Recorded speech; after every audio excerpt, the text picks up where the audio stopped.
Chuck E. Cheese is a pizza restaurant with cheesy, greasy food and loud arcade games. With loads of fun and flashy attractions, it's a place that children beg their parents to go, especially to celebrate their birthdays. But the main attraction has never been the food or the games. Every day, multiple times a day, there is a show. When the lead singer, the star of the show, Chuck E. Cheese himself, starts to sing and his band starts to play, everyone stops what they're doing and gathers around the stage. The performance is always electric, if you know what I mean. But look closer at the band, at the singer. No, even closer than that. We've all noticed something is wrong. There's something truly creepy lurking behind the performance. Look into Chucky's eyes. The sounds are joyous, yes, but something is not quite right behind those eyes. There's no light that shines behind them. They seem lifeless, as if any trace of joy has left them a long time ago. So what story lies behind this singing rat? What deep, dark secrets is he hiding from the world? Hi there, and welcome back to another episode of Explained, the show where we take deep dives into the weird, unexplained, and mostly fun topics of the internet. Before we jump into today's video, make sure to like, subscribe, and hit that bell icon so you can make sure you don't miss any future episodes. And now, let's get straight into this video.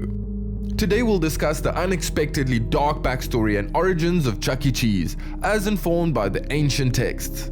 By which I mean a book released by the restaurant itself. Yes, this is a real backstory. Although Chuck E. Cheese has dedicated his life to performing for children and making their lives brighter, his own childhood was dark, and a depressing affair at that. Born Charles Entertainment Cheese and nicknamed Chucky, Chuck E. Cheese's parents died when he was very young. Although we are not given the official information, it is easy to guess what happened. Being a rat, there are many people that want to unalive you in this world.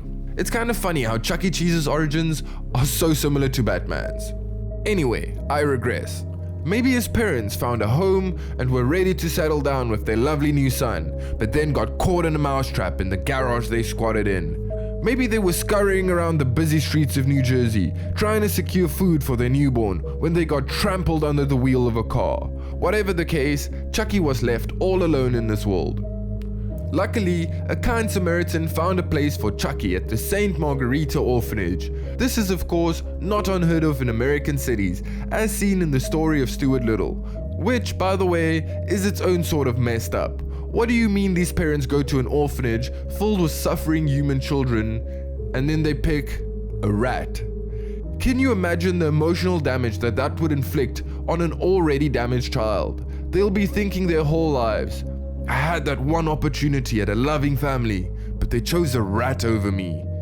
Anyway, although Chucky was no longer alone, the orphanage was a depressing place. The only joy to be felt was when one of the orphans celebrated their birthdays. And then there would be cake and presents, sure, but most importantly, singing and pizza. The singing of happy birthday brought everyone together, and for a brief moment, it gave them all a reason to smile. But Chucky was deprived of ever experiencing this pleasure firsthand, because he never knew when his own birthday was. The only other distraction from his miserable existence was the game Pong. If you don't know, Pong is as retro as it gets. Made by Atari, Pong was the first commercially successful video game in the world. This two-dimensional sports game simulates playing table tennis. All you control is your own paddle, scrolling up and down the screen. We can totally imagine Chucky being completely hypnotized, doom-scrolling in Pong just to forget his miserable life. With the amount of time he spent in the Pongverse and his desperation to be anywhere else, he had a competitive edge against the other children, who he always demolished in the game. His talent was recognized and he was able to enter a Pong tournament in which he crushed his opposition and won $50. Chuck E. Cheese was kinda born in the wrong generation. He would have been an amazing streamer. For Chucky, this was the opportunity he'd been waiting for. With this, he could pursue his dreams and go to the city of milk and honey, or rather, of music and pizza. New York, a dream city for rats. He fled in the night without warning, without saying goodbye to the other orphans, and spent all of his money to get to New York. If I could make it there, Chucky thought, I could make it anywhere. I mean, that's literally what the song says. Although he was surrounded by people, he had no friends, and he had ran out of money. For the first time, he missed his friends at the orphanage and the life he had always cursed. He didn't know what he had until it was gone. He had nowhere to go, but lured by the scent of his favorite food, he scavenged for old crusts and sauce in the trash of a local pizzeria. He found a way into the restaurant through a vent and slept above the kitchen. The smell of the pizza and the sound of the radio put him to rest. The restaurant was owned by one Pascali P. Pieplate. Pascali also fell on hard times and resorted to sleeping in the restaurant. One night, Chucky thought the music blaring from the radio was loud enough that he could sneak out and grab some pizza. But Pascali quickly caught sight of the large rat. If Pascali had seen Ratatouille, he would know exactly what to do in this situation. Befriend the rat and put him underneath your chef's hat so that he can control you like a puppet by tugging your hair, guiding you through making Michelin star level food. But no, Pascali chased Chucky around with a heavy rolling pin, hoping to bludgeon the weird rat, running on its hind legs like a human. Facing the end of his life, Chucky did the one thing he did best: sing. He sung in the hopes that Pascali would see the humanity in him.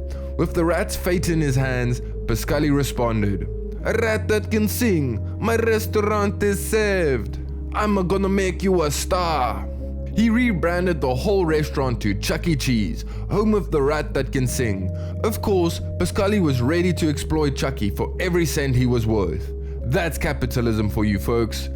A singing rat, people obviously thought it was a hoax, but they had to come see it for themselves. When the curtains lifted on the first night, the crowd gasped. They were faced with an anthropomorphic rat, fully clothed, staring back at them from behind a microphone. But Chucky was silent. In fact, he was terrified. He had never sung to a crowd of adults before, a crowd that stared at him now, waiting to hear him sing.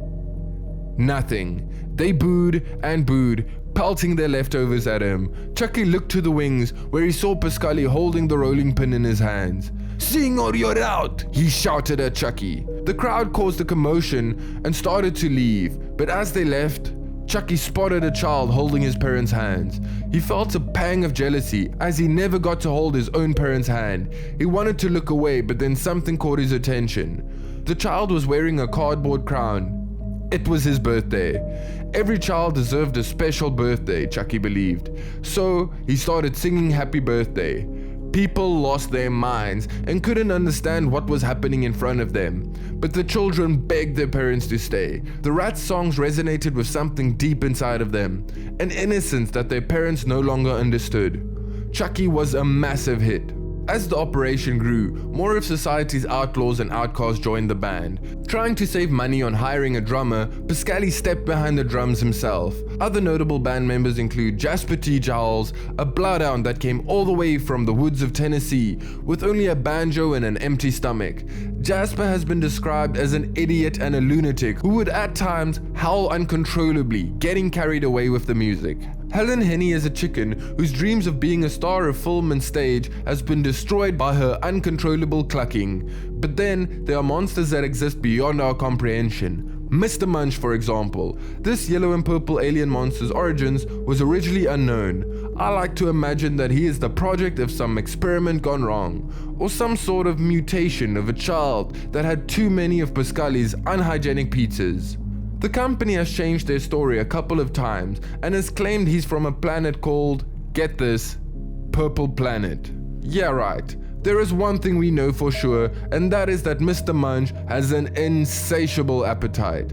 We can only hope that the pizza are enough to satisfy him. Eventually, as the story goes, Chucky convinced Pascali to bring in video games. Pascali of course agreed to anything that could make him a quick buck, and when Chucky got tired of standing on stage all day, singing to little kids who lived the life he always wanted, he turned back to video games. He switched on the game as he switched off his mind, always trying to forget the dark past that haunts him. And there you guys have it. That is the dark history of Chuckecheese and its animatronics explained. What did you guys think? What topic should we cover in our next deep dive? Let us know in the comments below. And if you enjoyed this video, remember to like, subscribe, and hit that bell icon so that you don't miss our next episode. And as always, I'm Devils and this has been Explained. Stay safe and I'll see you guys next time. Cheers.